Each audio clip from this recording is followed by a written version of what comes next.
চারপাশে ছড়িয়ে আছে আগুনে পোড়া ভবন, ছিন্নভিন্ন রাস্তাঘাট। আকাশে ছাই ভেসে বেড়ায়।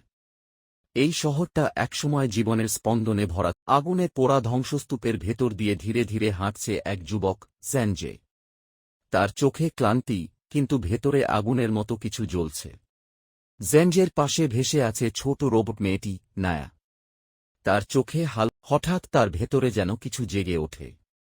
আগুন ছড়িয়ে পড়ে শরীর জুড়ে। সামনে হাজির হয় ভয়ঙ্কর ইনফার্নো বিস্ট। দুই দানবীয় শক্তির মধ্যে আগুনের যুদ্ধ শেষ। নায়া ধীরে ধীরে মাটিতে নামে। তার চোখে শূন্যতা। গলার আগুনের দাগে হাত রাখে। জেনজে বসে পড়ে এক পোড়া গাছের নিচে। ধীরে হাত দিয়ে স্পর্শ করে গলার চারপাশে ছড়িয়ে আছে আগুনে পোড়া ভবন, ছিন্নভিন্ন রাস্তাঘাট। আকাশে ছাই ভেসে বেড়ায়।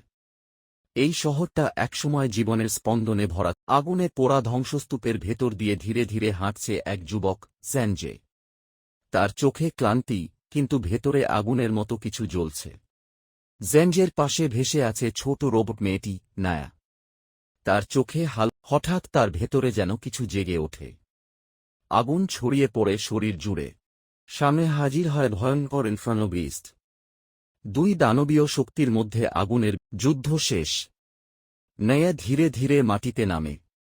তার চোখে শূন্যতা।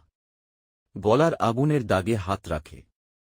জেনজে বসে পড়ে এক পোড়া গাছের নিচে। ধীরে হাত দিয়ে স্পর্শ করে গলার